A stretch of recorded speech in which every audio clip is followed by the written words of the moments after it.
3,000 Hezbollah terrorists were targeted specifically. How do you know that? What do you mean? How do I know that? You just said 3,000 Hezbollah terrorists were targeted. How many was it? I don't know. I'm asking you. Made the claim. How that do you is know what's been reported. By do who? you dispute that? Yeah, I dispute everything Israel says. You They've don't lied know the for real a year, number. Piers. You don't know the real number. But I didn't give a number. You did. This interview starts like a normal political discussion, but within minutes, it completely explodes into one of the most aggressive debates Piers Morgan has had in a long time. Because the second Mehdi Hasan starts challenging the entire framing of Israel's actions in Gaza and Lebanon, you can feel the tension immediately rise inside the studio. And what makes this conversation so intense is that neither side is even arguing from the same reality anymore.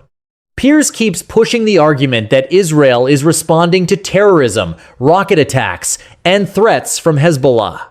But Mehdi Hasan keeps dragging the conversation back to occupation, civilian deaths, and what he calls decades of aggression by Israel before October 7th ever happened.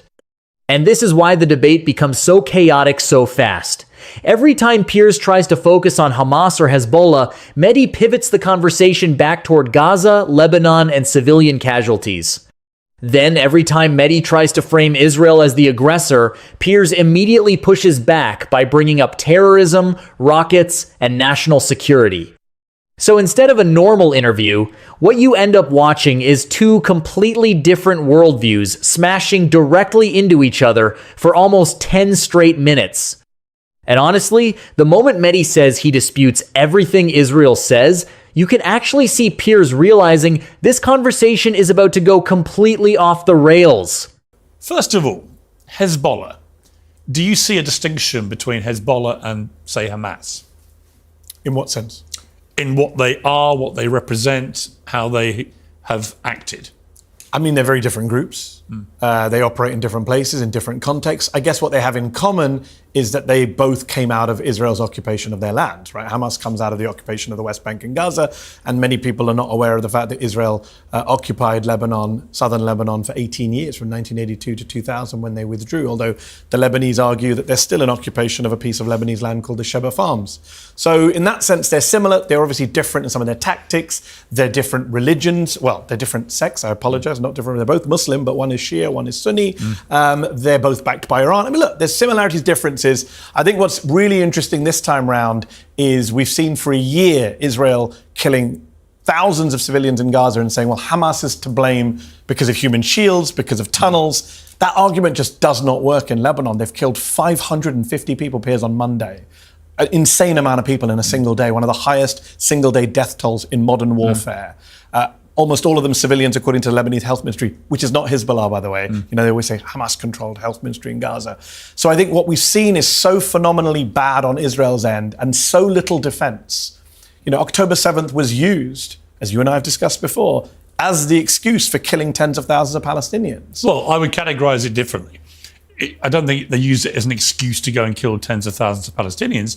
They responded to one of the most egregious terror attacks of modern times. But when does the response end? We're nearly a year in. Well, that's the question. That is the question. Well, that's when it becomes an excuse. When you carry on killing and killing. Is it an excuse, or is it that they are wedded to the elimination of Hamas because Hamas has persistently said, we want to keep doing the same thing over and over again? And there's a correlation with Hezbollah, whose charter is very explicit. They stand for the eradication of Israel. I mean, that's what they're about. That doesn't justify killing 500 people in a single day, does it? I didn't say it did, but that's what bothers me. That's what happened this week. That's the big story. Hezbollah's charter is irrelevant to what we're talking about. That's not why they killed 500 people on Monday, Piers. Hezbollah's charter's been around for years. I don't think it's irrelevant that you have a terror group on your doorstep who are wedded to your extinction. Why is that irrelevant? I think the language you use is loaded, Piers. You say on your doorstep. Do you know they did a poll of Americans a while back who thought that Palestinians were occupying Israel? When we talk about this stuff, we make it sound like Israel is the one being occupied, besieged. Israel's the one that's occupying the West Bank and Gaza, longest military occupation in the world, going back to 1967. Israel is the country that occupied southern Lebanon. I mean, everything in the world did not begin on October the 7th. 1978, Israel invades southern Lebanon. 1982, Israel invades southern Lebanon. Sabra and Shatila massacre. 2006, Second Lebanon War, murder 100 people. But you always make it sound like they're just doing this for the sake of it.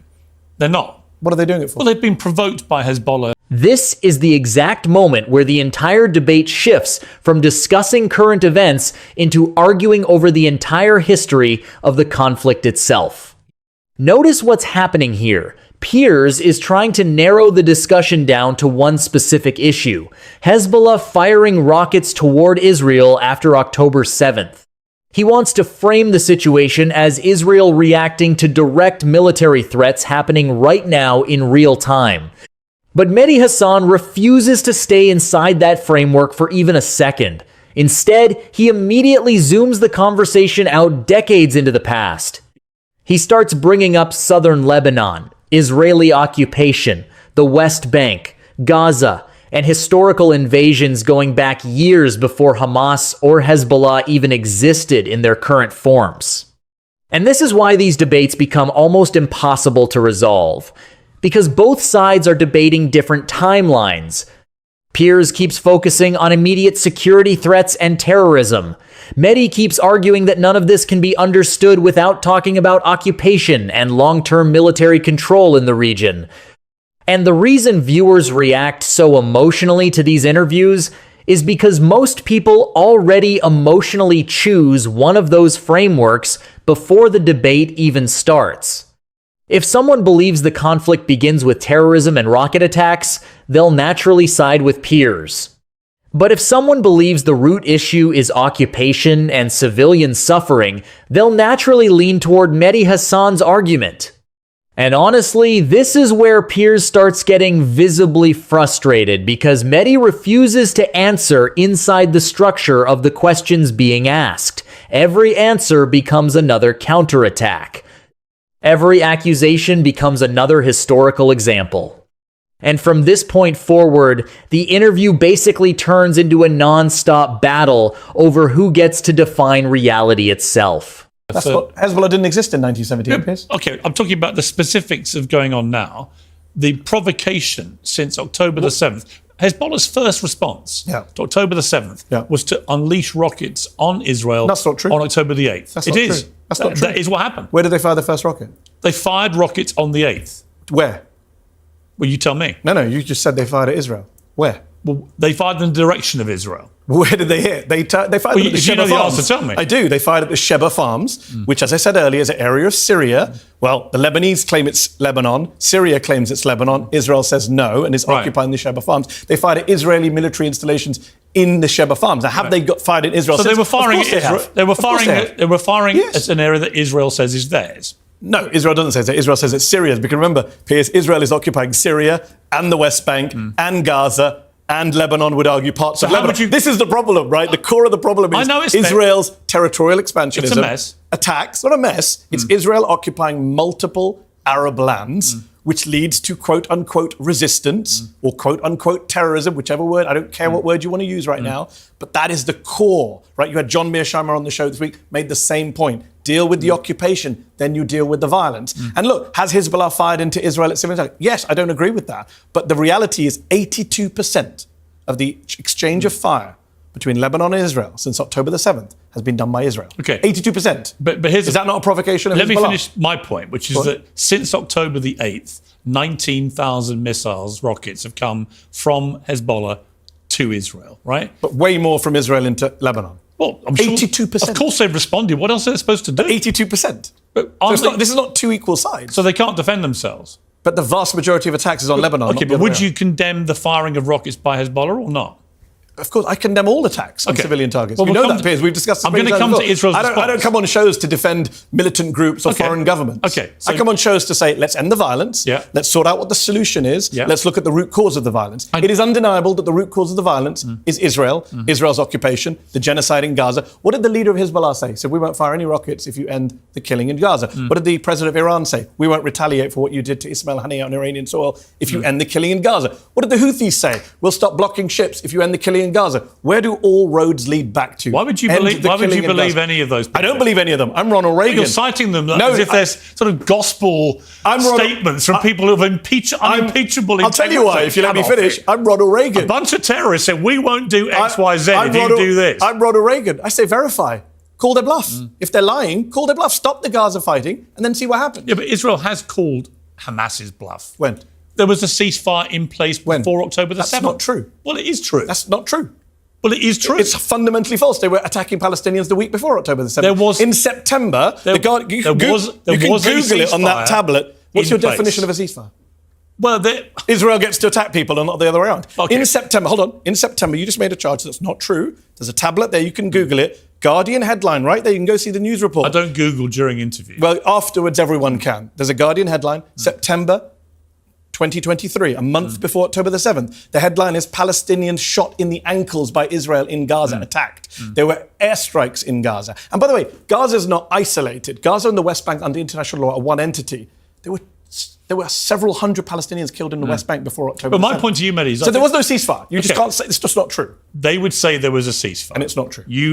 We'd say otherwise. The facts say otherwise, Piers. But what I've noticed with you is you always downplay anything which might be deemed by Israel to be provocation. No. You're always not at all. Did I very downplay October 7th? I don't think I ever have on your show or anywhere else. No, but, it's a horrible crime. But what you do, in your debating style, and it's an impressive debating style, but you always pivot back to, but the real problem's Israel. Yeah, but the real problem's Israel. Hold on. If we're going to talk about styles, Piers, you're famous for interview style that begins with condemn this group, that group, that group. On Monday, 500, hold on, let me finish my point, then you come back in. 500 people were killed on Monday. 100 women, 50 children. I assume you condemn that and don't support the killing of civilians in Lebanon, right? 500 people died. That's the equivalent of 30,000 Americans or 6,000 Brits in a day. Now this is the moment where the interview becomes way more emotionally charged.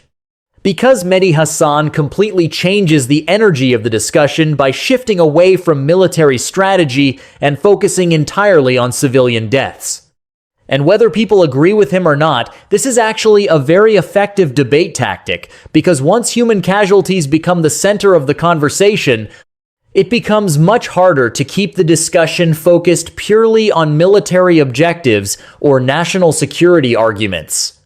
You can also see Piers trying to pull the conversation back toward Hezbollah rockets, terrorism, and Israel's right to defend itself. But Mehdi keeps forcing him back toward the human consequences of the conflict.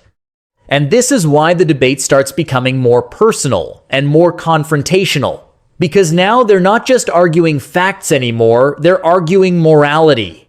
Piers is essentially saying, if a country is under constant threat, it has the right to respond militarily. Mehdi Hasan is arguing, once massive civilian casualties start happening, the justification collapses no matter what the original threat was. And what makes this exchange especially intense is that neither man gives even an inch. There's no softening, no compromise, no attempt to calm the discussion down. In fact, the more they disagree, the harder both of them push. Then comes the moment that instantly became the viral clip from this interview, when Piers brings up the targeted pager attacks against Hezbollah members, and Mehdi responds by saying he disputes everything Israel says. And at that point, the debate basically transforms from a policy discussion into a direct ideological collision between two completely opposing ways of viewing the conflict. Sure. And yet we started this interview with Hezbollah Charter. So if you're going to talk about styles, you're focusing on the wrong thing. Okay. I'm going to focus on 500 people dead. Okay. Let me come back to the week before, where 3,000 Hezbollah terrorists were targeted specifically. How do you know that?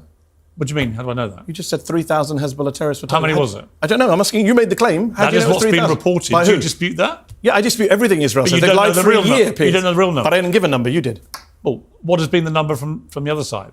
I didn't give a number. You said 3,000 terrorists. I'm wondering why a That is journalist what's been reported. No, it's not reported. It's what's said by Israel. Or it says what's said by people speaking on behalf of Israel. So was a little girl who died?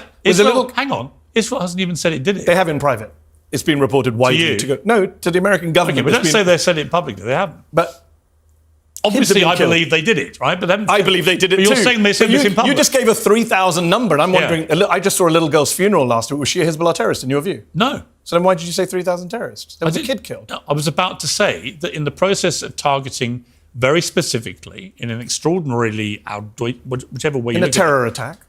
Well, that's what I'm going to come to. So they target 3,000 Hezbollah terrorists with their pagers, walkie-talkies, and so on. In the process, a small, comparative to that number, a small number of civilians get killed. which is obviously deplorable. But my point to you is, if someone's been chucking rockets over for a year at you and your people, you've had to displace 60,000 people from the north of your country because of his relentless bombardment, and you eventually respond in such a precise, targeted fashion, right? And in the process, some civilians are killed, which is never acceptable, can never be condoned, never be supported. But if it is right, as has been widely reported by all mainstream media, by the end of this segment, it becomes very obvious why conversations around Israel, Gaza, and the Middle East instantly become some of the most explosive political debates online. Because this wasn't just an argument about one military operation or one specific event. This was a clash between two completely different narratives about the entire conflict itself. Piers Morgan spent the interview trying to frame Israel's actions through the lens of security, terrorism, self-defense, and military necessity. He repeatedly tried to bring the discussion back to Hezbollah rockets, Hamas attacks, and the idea that no country would simply sit back while facing ongoing threats. Meanwhile, Mehdi Hasan kept refusing to accept that framing entirely. Instead, he constantly redirected the conversation toward occupation, civilian casualties, historical context, and what he believes are the deeper causes behind the violence in the region. And honestly, that's why the interview became so intense, because neither side was arguing over small details. They were arguing over the fundamental story itself, who the aggressor is, who the victim is, and where the conflict actually begins. And once a debate reaches that level, compromise becomes almost impossible. What also made this interview stand out is that neither man backed down at all. Piers kept aggressively challenging Mehdi's claims, while Mehdi continuously pushed back against the framing of the questions themselves. So instead of a normal interview flow, the entire discussion became this constant collision of competing narratives. And depending on the viewer, this conversation probably looked completely different. Some people will watch this and think Mehdi Hasan dismantled the mainstream narrative around Israel. Other viewers will think Piers exposed major contradictions in Mehdi's arguments. But regardless of where someone stands politically, one thing is undeniable. This interview never felt scripted, controlled, or safe for either side. It felt raw, tense, emotional, and genuinely confrontational from beginning to end. And that's exactly why clips from debates like this spread so fast across the internet.